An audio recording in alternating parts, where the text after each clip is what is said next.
La Hongrie va se retirer de la CPI, la Cour pénale internationale. Le Premier ministre hongrois Viktor Orban avait qualifié la condamnation du Premier ministre israélien Netanyahou pour crime de guerre et crime contre l'humanité de décision cynique et totalement inacceptable. Fin de citation. Viktor Orban avait fait savoir que bien que membre fondateur de la CPI, il n'appliquerait pas la sanction et accueillerait le Premier ministre israélien.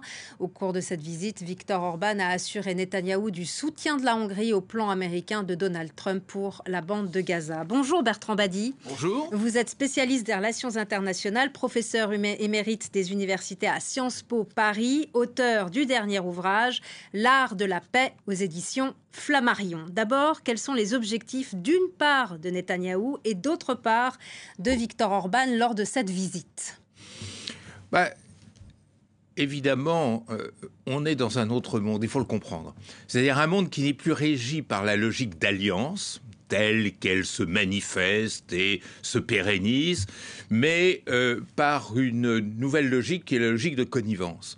Et il y a des éléments de connivence extrêmement forts entre Viktor Orban et Benjamin Netanyahou, entre l'Israël d'aujourd'hui et la Hongrie d'aujourd'hui. Je dis d'aujourd'hui parce que le régime peut changer et à ce moment-là, justement, la connivence disparaît. C'est ce qui distingue de l'alliance. Alors, quels sont les éléments de connivence ?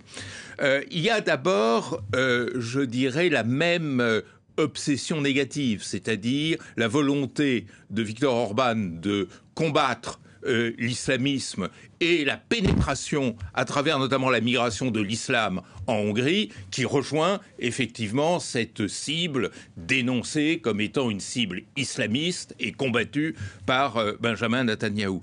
Il y a aussi des éléments de connivence idéologique, c'est-à-dire un même rapport à l'ordre, à la puissance. Vous savez, l'ordre et la puissance, c'était quelque peu dissous dans le contexte de la mondialisation et de l'effondrement de la bipolarité du système soviétique. Il y a un peu partout dans le monde des nouveaux prophètes de l'ordre et de la puissance qui considèrent que finalement, le fin mot de l'histoire, la façon de régler les problèmes, c'est l'usage de la force et de la puissance. C'est un deuxième élément de connivence. Et puis, il y en a un troisième qui émerge un peu partout en Europe et dans le monde occidental, c'est l'idée selon laquelle Israël est la pointe avancée de la civilisation occidentale. Nous revoilà l'idée de civilisation au Proche-Orient. Et que donc il y a une solidarité naturelle. Donc vous voyez, c'est en même temps des référents idéologiques et des référents politiques. Mais ce qui est intéressant, c'est que Viktor Orban était connu à l'aube de son exercice du pouvoir par un certain antisémitisme. Un peu comme les entourages de Donald Trump, Steve Bannon et bien d'autres encore. Et le paradoxe, c'est qu'on voit, au nom de ce nouvel ordre que je décrivais tout à l'heure, les vieux clivages qui sont quand même extrêmement déterminants dans l'histoire d'Israël, à savoir la lutte contre l'antisémitisme, se défaire.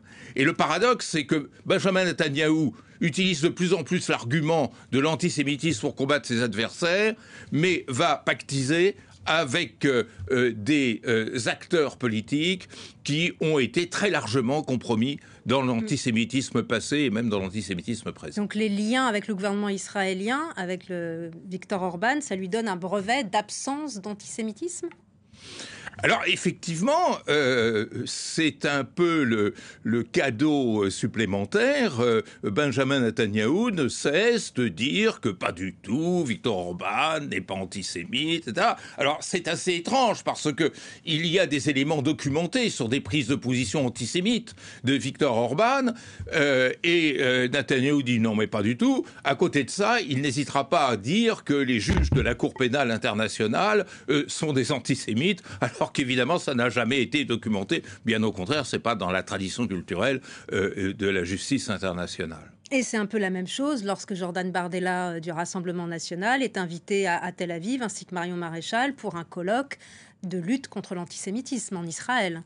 C'est tout à fait. Et c'est très intéressant parce que on voit que finalement, l'histoire ô combien douloureuse de la persécution des Juifs, histoire sur laquelle c'était défini, en fonction de laquelle s'était défini l'État d'Israël, cette histoire-là s'efface au nom de connivences nouvelles, dont vous avez parlé, de nature idéologique et de nature pratique en même temps. Vous savez, quand le président de la République parlait d'une internationale réactionnaire, c'est un peu à cela aussi qu'il se référait, c'est-à-dire cette espèce de rapprochement, j'allais presque dire instinctif, d'acteurs qui portent, je dirais, le même investissement dans l'idée neuve d'une puissance dépouillée du droit, dépouillée de valeur, mais la puissance pour la puissance, la conviction que ce n'est que la force qui peut régler les problèmes.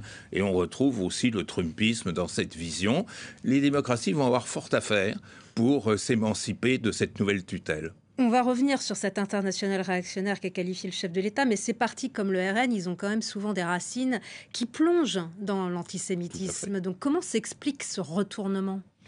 Eh bien, justement, comme je le disais tout à l'heure, en réalité, on s'aperçoit que ce qui se passe au Proche-Orient, je dirais dans la chronique contemporaine d'Israël, ce n'est plus tellement le narratif du peuple juif qui a été victime de génocide, c'est au contraire un nouveau narratif qui est celui d'un ordre et même d'un ordre de domination sur des populations auxquelles on nie le droit d'exister, d'être. C'est une sorte d'inversion, oui. Bien entendu, qui, et fort heureusement, ne conduit pas aux mêmes excès que l'on a pu connaître pendant la Seconde Guerre mondiale, mais qui, en tous les cas, renverse la logique de domination et donc vient produire un narratif tout à fait nouveau qui est facilité par ce que l'on appelle le danger islamiste, le terrorisme islamiste. Le mépris de l'état de droit. Exactement. Et une certaine similitude, un conservatisme sociétal, notamment ce qui concerne les traditions religieuses également. Absolument. Et alors ça, vous allez le retrouver chez nos deux protagonistes, mais vous le retrouvez chez Poutine. Poutine se caractérise, alors évidemment, par une négation de l'état de droit, mais aussi par une sorte d'engouement pour les valeurs traditionnelles, dénoncer ce côté ultralibéral des sociétés occidentales, LGBTQ+, etc. Mais vous le retrouvez également chez Trump, mais vous le retrouvez également, et c'est ça qui est intéressant, dans pas mal d'États du Sud global, les chefs d'État, les politiques dans le Sud global sont beaucoup plus sensibles à cet appel au respect des valeurs traditionnelles qu'à cette libéralisation des mœurs qui fait peur et qui fait peur dans ce Sud global. C'est comme ça que finalement Poutine s'est rallié une partie du Sud global et c'est aussi comme ça que le gouvernement Netanyahou a pénétré pas mal d'espaces africains qui effectivement trouvent dans ce conservatisme une base pour la reproduction de leur propre pouvoir. Vous parliez d'international réactionnaire, comme le chef de l'État Emmanuel Macron, mais c'est contradictoire pour des nationalistes de former une internationale seulement en étant contre, notamment la démocratie. Qu'en est-il ? Alors, vous avez tout à fait raison. Vous mettez là le doigt sur quelque chose de très intéressant. C'est que dès lors qu'il est question de nationalisme, l'international ne va jamais très loin. C'est-à-dire, ce sont des affinités, ce sont des solidarités, mais qui n'effacent en rien le primat de la compétition entre nations. Et c'est la raison pour laquelle, derrière toute solidarité nationaliste, on trouve davantage ce que tout à l'heure j'appelais de la connivence, c'est-à-dire des rapprochements de circonstances, des coopérations qui répondent aux besoins présents, aux effets d'aubaine, que des alliances lourdes et pérenne. Faut quand même pas oublier une chose, c'est que la compétition entre nations est le ferment même du système interétatique européen tel qu'il s'est constitué à la Renaissance et qui a conduit à une lutte incessante, une compétition incessante. Il n'y avait d'alliance que conjoncturelle qui se retournait en fonction des intérêts nationaux. La création de l'Alliance Atlantique au lendemain de la Seconde Guerre mondiale a inauguré, et donc vous voyez très tardivement l'idée d'alliance pérenne. Depuis que effectivement la bipolarité a disparu, cette alliance pérenne a du mal à se légitimer. Donc on a l'impression qu'on est dans un moment où la parenthèse se referme et où effectivement on va chercher ces rapprochements d'occasion. Un jour, on peut s'aimer, le lendemain, on peut se détester. C'est aussi ce que j'ai appelé le polyamour diplomatique, c'est-à-dire cette façon de construire la diplomatie sur un changement incessant de partenaires en fonction des occasions et des aubaines.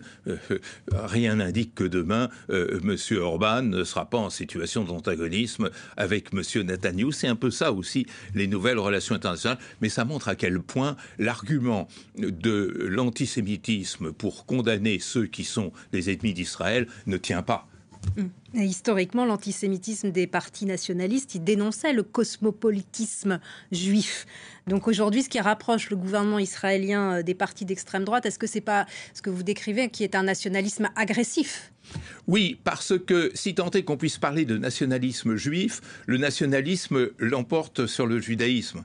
Et finalement, on fait appel au judaïsme quand on veut créer les conditions de l'anathème sur l'autre. Mais ce qui compte, en fait, le conflit israélo-palestinien, c'est un conflit national, c'est un conflit territorial, c'est un conflit où on veut marquer une domination sur un groupe que l'on veut par ailleurs exclure.